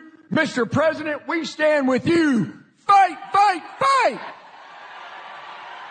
USA! USA!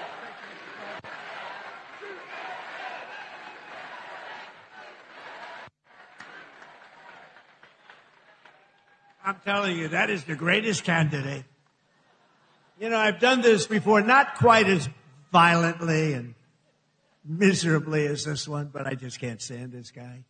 But I've had some candidates that weren't great. They'd get up, they wouldn't talk well. And I'm trying to beat like an incumbent bad congressman, senator, somebody. I do it all the time. If somebody's bad, I try and get him out of office. I should just leave it alone. My life would be a lot easier. But I have usually candidates that don't have what it takes. This guy is unbelievable. He is central casting. Just elect him. You're going to have no problems with him. Thank you. Ed, thank you. Unbelievable. That's great. He's a good man. With us today are some of the amazing warriors who, unlike Massey, stood up for the working people of this Commonwealth. This great group of people, the people that built the nation, including a wonderful man who's been with me all the way, Congressman Andy Barr.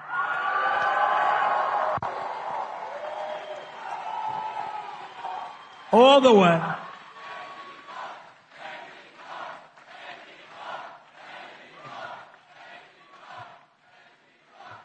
He's a good guy and a warrior. Also with us is a senator who came from really behind. He really didn't have a good chance of winning. The guy was a longtime senator, Democrat. It's terrible. He's running again. He's terrible. He was a terrible radical left lunatic. but Bernie Moreno did some job on him, and he won the race, and it was amazing.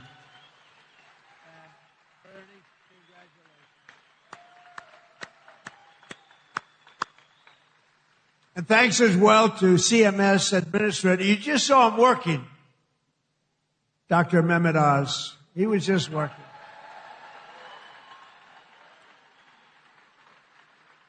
Thank you, Dr. Oz. Director of the Center for Medicare, who's an incredible guy, helped us so much with the reduction in drug prices that you got, the biggest reduction in history. Chris Plump. Your state attorney general, Russell Coleman. Russell, thank you.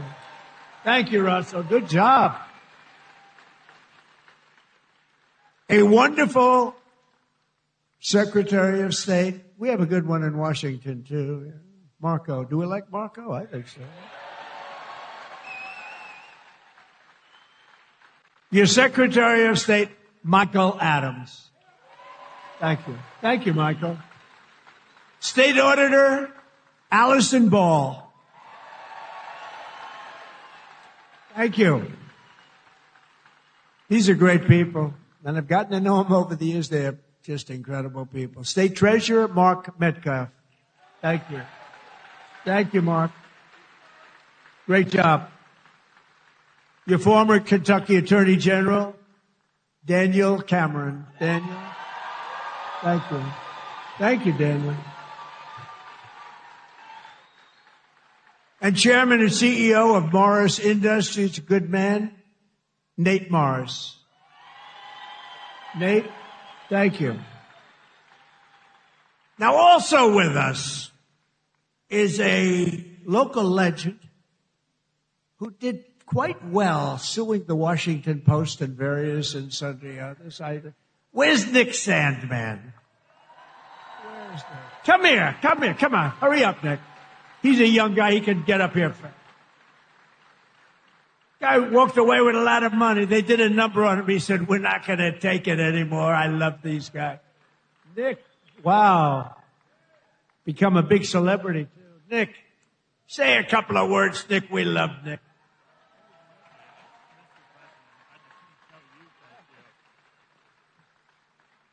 Well, thank you. And as I just said, really, the only thing I can say is, Mr. President, thank you.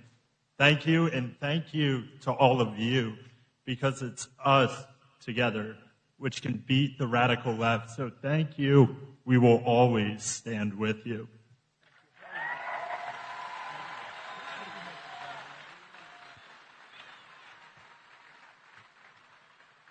I watched that whole thing unfold, Nick, and I said, that guy is getting scammed. And you know what? He scammed them, because what he did was pretty amazing. Him and his group of friends. He had good, loyal friends, Nick, and that's great. I loved it. I loved watching what he did. And another one who's, this guy is a piece of work. He a very tough cookie. But instead of fighting like a guy his own size, he fights a guy who's like 70 pounds bigger, who won, he's like a 2-time Olympian champion. He's this massive guy. And my friend is a guy named Jake Paul. And I said, and I'm watching, I didn't realize there was a slight size variance, like about 7 inches and about 70 pounds. This guy fought like, I tell you what, he is courageous. He's an incredible guy. He's got a brand new, beautiful fiancée, and you're not allowed to use the word beautiful when describing women anymore. It's the end of your political career, but I'll say it anyway. What the hell? She's beautiful. She just won the Olympic gold medal. Where's she? Where's Utah? Gold medalist. Boy, I tell you, she's strong. That means she's strong. You better be careful. She's a beautiful person, and she's a big, strong athlete. I watched her win that gold, and they have an expression, if that were a fight, they'd stop it, right? She's great. But Jake Paul is a great guy, and You know, part of the deal is he said, do you mind if I do an interview with you? I said, Jake, I'm the President of the United States. I don't do interviews. Look at Joe Biden. He went 2.5 years without doing an interview because he was shot. But he was shot 30 years ago, too. He was no good. But I said, Jake, I'm president. How can I do your local podcast? But his local podcast is big stuff. And he's big stuff. Jake, you got to come up. Come here. You got to come. This guy has guts. And he walked out with a broken jaw. Anyway, this was not the greatest fight. But you know what it showed? Lots of courage. Come here, Jake. Say a few words. These are your people. Yeah, what Mr. Trump has taught me is courage. You know, we never back down from a fight, even if they're much bigger than you, much, much bigger than you. And I feel all the local Kentuckians feel the same way. You guys have that fight. You guys have that swag. There's a lot of young kids in here. The future of America. I grew up just a few hours away from here, and my dad taught me to fight. And all of our voices matter in America. And I'm never afraid to speak the truth, and I know you guys aren't.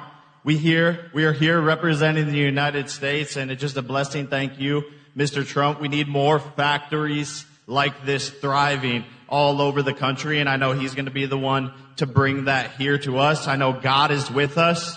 I know he wants us on the right side of history. And everyone here has to do their part. And God's got us. Trump's got us. God bless. Love you, Kentucky.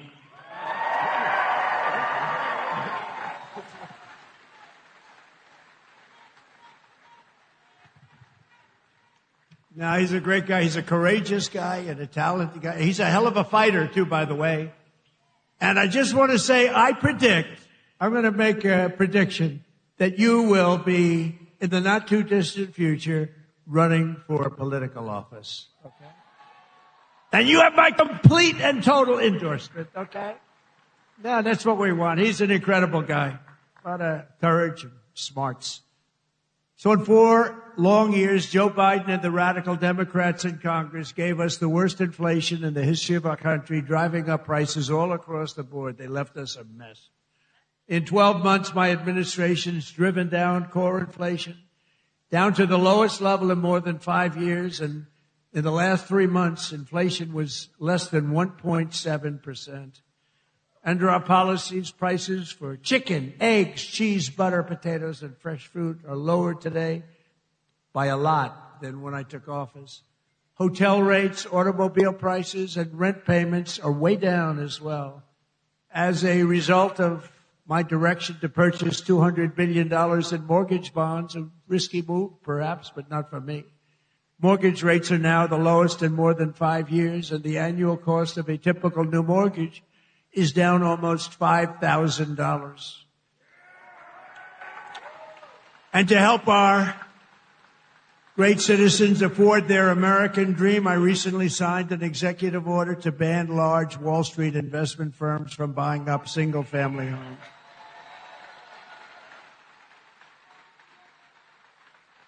Under my most favored nation agreements for drug prices, we're also slashing drug prices at record levels, with price differences of 400, 500, 600, and even 700%. Can you believe it? And I got that with the drug companies, and then I had to convince foreign nations that it's not fair, and I used the word tariff, the beautiful word. I always said one of my most favorite, most beautiful words. I used to say it's my favorite word, most beautiful word, and the fake news killed me. They said, what about your wife? What about God? What about religion? What about your children? I said, okay, it's my 5th favorite word. Now I don't get in trouble. No, they actually went after. I said, it's my favorite word in the dictionary, the word tariff. And they killed me. These guys, they're the worst. For decades, Americans have paid the highest drug costs in the world. But now, thanks to our policies, Americans are going to be paying the lowest drug prices paid anywhere in the world.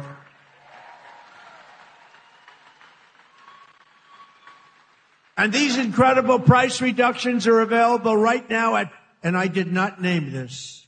This was done by Dr. Oz and Bobby. Where's Oz? He's back with the patient. See, he stays with the patient. Where's Oz? Oz, is it true that I did not name this after myself? Okay, thank you. If he said no, he'd be out of here. No, he's done a great job. And is she okay, Oz? Good. Thank you. Great. Great job. She's okay.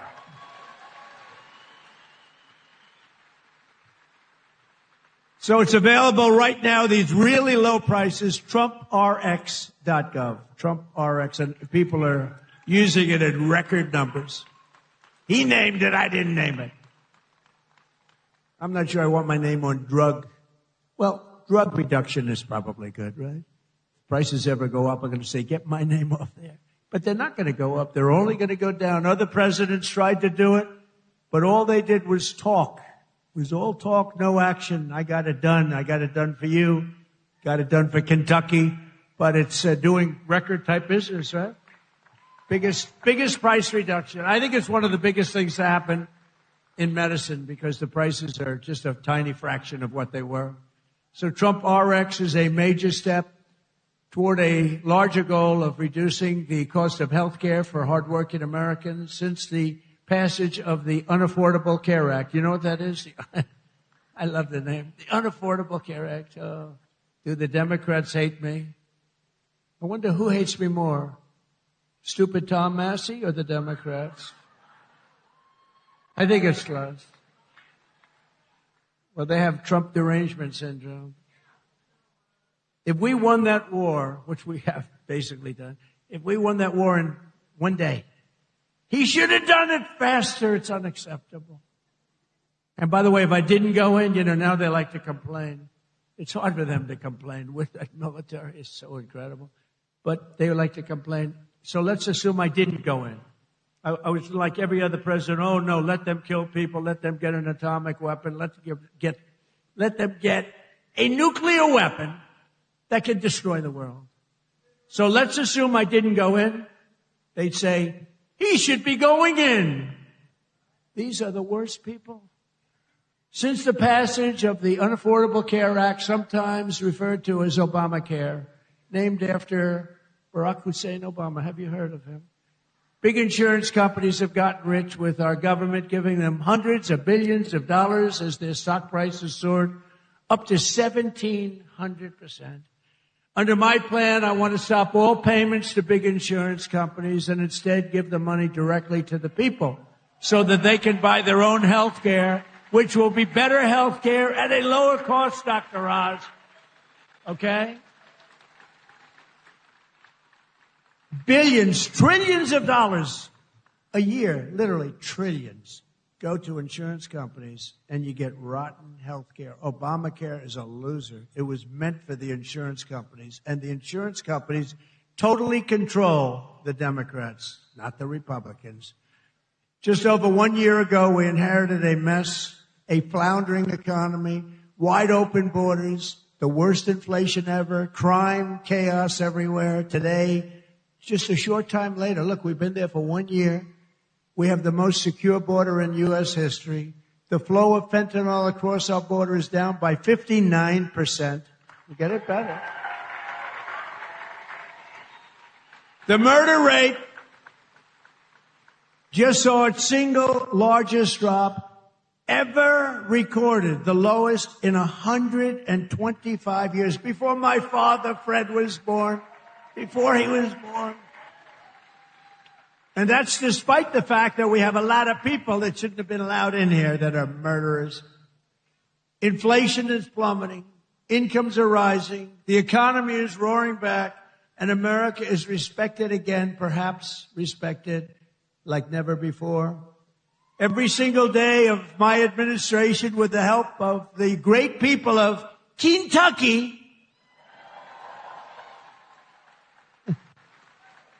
yeah, I love Kentucky. We will keep on working, and we will fight, and we will win, win, win. And together, we will make America powerful again, front row Joe. We will make America wealthy again. We will make America healthy again. We will make America strong again, strong. We will make America proud again. We will make America safe again. And we will make America great again. Thank you, Kentucky. Thank you. Thank you very much. Thank you very much. अमेरिकी सदर Trump की गुफ्तगू आप मुलाहिजा कर रहे थे। उन्होंने कहा ऑपरेशन एपिक फ्यूरी के पहले घंटे में जंग जीत गए थे। हमने ईरानी बहरिया को समंदर में डुबो दिया। अमेरिका ने एक रात में आबनाए हरमस में बिछाई बारूदी सुरंगें खत्म कर दी। आबनाए हरमस में बारूदी सुरंगें बिछाने वाले 31 जहाज तबाह कर दिए। ईरान की एटमी सलाहियत को सफाई हस्ती से मिटा दिया है। ईरान के पास अब न एयरफोर्स है न ही रेडार। अमेरिका को ईरान में अपना काम लाजमी मुकम्मल करना होगा। जब तक मकसद पूरा नहीं होता ईरान से वापस नहीं आएंगे। उन्होंने कहा इंटरनेशनल एजेंसी कीमतों में कमी लाने के लिए तेल की फरावानी यकीनी बनाएगी। ईरान के खिलाफ जंग जीत चुके हैं लेकिन जल्द निकलना नहीं चाहते। हम हर 2 साल बाद ईरान पर हमले के लिए नहीं जा सकते। ओबामा दौर में ईरान जौहरी मुआहदा खत्म ना होता तो ये नौबत ना आती। अमेरिका को ईरान में अपने मकसद हर हाल में हासिल करना होंगे, ये कहना था अमेरिकी सदर का। अमेरिकी सदर ट्रंप खिताब कर रहे थे। उन्होंने कहा ऑपरेशन एपिक फ्यूरी के पहले घंटे में जंग जीत गए थे। हमने ईरानी बहरिया को समंदर में डुबो दिया। अमेरिका ने एक रात में आबनाए हरमस में बिछाई बारूदी सुरंगें खत्म कर दी। आबनाए हरमस में बारूदी सुरंगें बिछाने वाले 31 जहाज तबाह कर दिए। ईरान की एटमी सलाहियत को सफाई हस्ती से मिटा दिया। ईरान के पास अब न एयरफोर्स है और न ही रेडार। अमेरिका को ईरान में अपना काम लाजमी मुकम्मल करना होगा। जब तक मकसद पूरा नहीं होता ईरान से वापस नहीं आएंगे। अमेरिकी सदर ट्रंप की जानिब से बताया गया कि इंटरनेशनल एनर्जी एजेंसी कीमतों में कमी लाने के लिए तेल की फरावानी यकीनी बनाएंगे। ईरान के खिलाफ जंग जीत चुके लेकिन जल्द निकलना नहीं चाहते, ये कहना है अमेरिकी सदर ट्रंप का। उन्होंने कहा कि हम हर 2 साल बाद ईरान पर हमले के लिए नहीं जा सकते।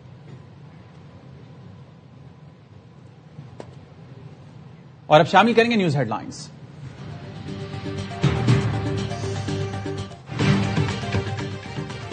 अक़वाम मुत्तहिदा की सलामती काउंसिल में ईरानी हमलों के खिलाफ करारदाद मंजूर। बहरीन ने ईरान के खिलाफ खलीजी ताउन काउंसिल ममालिक और उर्दन पर हमलों की मजम्मत की करारदाद पेश की थी। पाकिस्तान समेत सलामती काउंसिल के 13 अरकान ने करारदाद के हक में वोट दिया। ईरान के खिलाफ करारदाद की वोटिंग में रूस और चीन ने हिस्सा नहीं लिया। रूस की तजवीज करदा फौरी जंगबंदी और मुज़ाकरात शुरू करने की करारदाद मुस्तरद कर दी गई। रूस, चीन, पाकिस्तान और सोमालिया ने रूसी जंगबंदी करारदाद के हक में वोट दिए। अमेरिका ने रूसी करारदाद को वीटो कर दिया।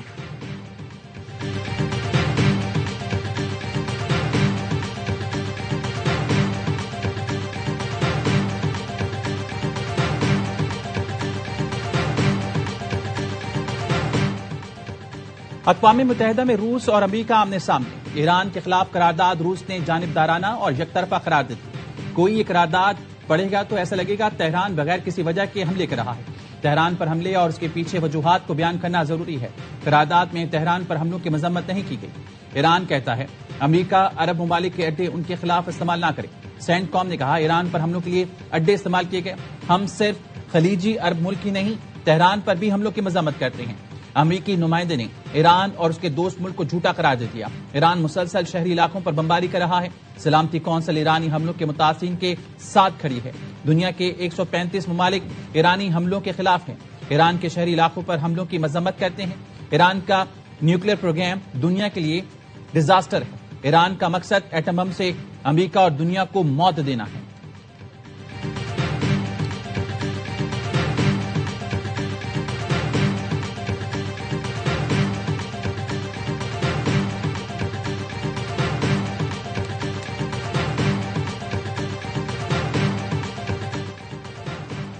मशरिक़ वस्ता की सूरत हाल पर अक़वाम मुत्तहिदा की सलामती काउंसिल का इजलास। पाकिस्तान की ईरान पर हमलों की मजम्मत। अक़वाम मुत्तहिदा में पाकिस्तानी मुस्तकिल मंदूब आसिम इफ्तिखार ने इजलास से खिताब में कहा ईरान पर हमलों ने आलमी अमन को खतरे में डाल दिया है। ईरान पर गैर जरूरी हमले करके खित्ते को तनाज़े में धकेल दिया गया। पाकिस्तान ईरान का हमसाया है। ईरान की सूरत हाल का असर हम पर भी पड़ता है। सलामती काउंसिल ने खलीजी ममालिक की पेश करदा करारदाद मंजूर कर ली। ईरानी मिसाइल और ड्रोन हमलों की मजम्मत। ईरान से खलीजी ममालिक पर हमले فوری بند کرنے کا مطالبہ۔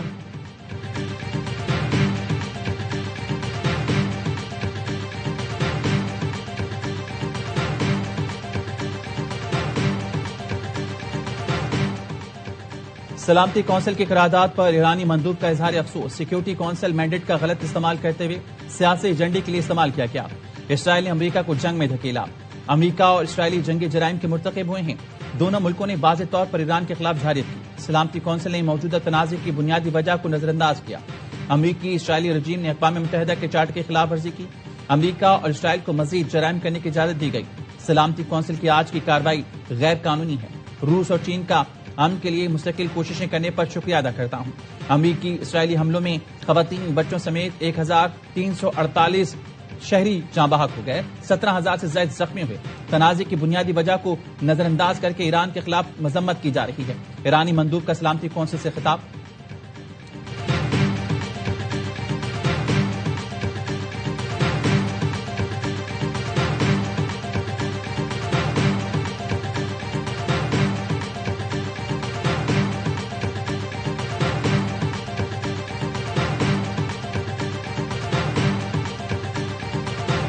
They're hitting them very hard. Right now, by this afternoon, in fact, within an hour, they literally would never be able to build that country back. In my opinion, look, we took out just about all of their mine ships in one night, and we could do a lot worse. Iran میں کوئی خاص ہدف نہیں بچا، جنگ جلد ختم ہو جائے گی۔ امریکی صدر ٹرمپ نے آج پھر جنگ کے خاتمے کا اشارہ دے دیا، کہا جس وقت میں جنگ ختم کرنا چاہوں اس وقت ختم ہو جائے گی۔ وائٹ ہاؤس کے باہر میڈیا سے گفتگو میں کہا جنگ بہت اچھی جا رہی ہے، ہم نے اپنے ٹائم ٹیبل سے بہت آگے ہیں، ہم نے ایران کو اتنا نقصان پہنچایا جتنا 6 ہفتے کے وقت میں پہنچانا تھا۔ ایران کی بحریہ، طیارہ شکن نظام، ریڈار اور قیادت کو تباہ کر دیا۔ ٹرمپ نے یہ بھی دعویٰ کیا کہ آبنائے ہرمز میں بارودی سرنگیں بچھانے والی کشتیوں اور جہازوں کو تباہ کیا ہے۔ ایران نے سرنگیں نہ ہٹائیں تو ایسے نتائج ہوں گے جو پہلے کبھی نہیں دیکھے ہوں گے۔ تیل کمپنیوں کو آبنائے ہرمز استعمال کرنا چاہیے۔ ایرانی پارلیمنٹ کے اسپیکر باقر کالیباف نے ایران کی میزائل طاقت ختم کرنے کے امریکی دعوے کو جھوٹا قرار دے دیا، کہا ابتدائی میزائل حملوں کا مقصد دشمن کے ریڈار اور دفاعی نظام کو ناکارہ بنانا تھا، اب اپنی مرضی سے حملے کریں گے۔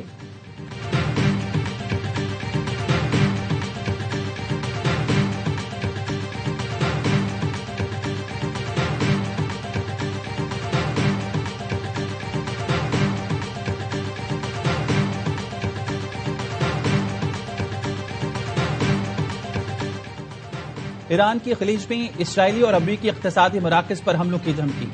DIFC نے دبئی میں اپنے دفاتر سے حملے کا انخلا کر دیا۔ دبئی میں سٹی بینک، اسٹینڈرڈ چارٹرڈ اور دیگر بینکوں نے دفاتر بند کر کے ورک فرام ہوم شروع کر دیا۔ HSBC کے بھی دفاتر بند، عملے کو گھر سے کام کرنے کی ہدایت۔ HSBC نے قطر میں تمام برانچز بند کر دیں۔ ایرانی بینک پر اسرائیلی حملے کے بعد تہران نے جوابی کارروائی کی دھمکی دی۔ تسنیم نیوز کا کہنا ہے خطے میں گوگل اور ٹیک کمپنیز بھی جائز اہداف ہو سکتی ہیں۔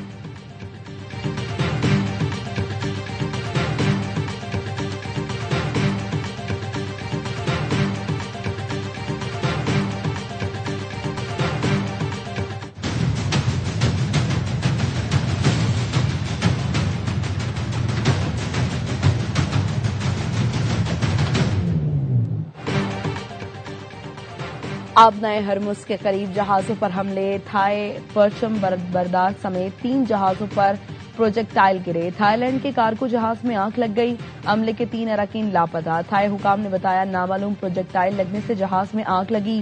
عملے کے 20 اراکین نے لائف بوٹس کے ذریعے جہاز سے نکل کر جان بچائی۔ ایک جاپانی کنٹینر شپ کو راس الخیمہ اور مارشل آئی لینڈ کے جہاز کو دبئی کے قریب نشانہ بنایا گیا۔ پاسداران انقلاب کا آبنائے ہرمز میں 2 جہاز روکنے کا دعویٰ، بتایا جہاز فائرنگ کے روک کے لیے گئے، ایک جہاز اسرائیل کی ملکیت، دوسرا لائبیریا کے جھنڈے تلے رجسٹرڈ ہے۔ جہازوں نے آبنائے ہرمز سے غیر قانونی طور پر گزرنے کی کوشش کی۔ ایرانی فوج کے ترجمان ابراہیم ذوالفقاری نے کہا دنیا تیل کی قیمت $200 فی بیرل تک پہنچنے کے لیے تیار رہے۔ تیل کی قیمتوں کا دار و مدار علاقائی سلامتی پر ہے جسے امریکہ نے غیر مستحکم کر دیا ہے۔ آبنائے ہرمز سے تیل کی عالمی سپلائی کا 5واں حصہ بدستور معطل ہے۔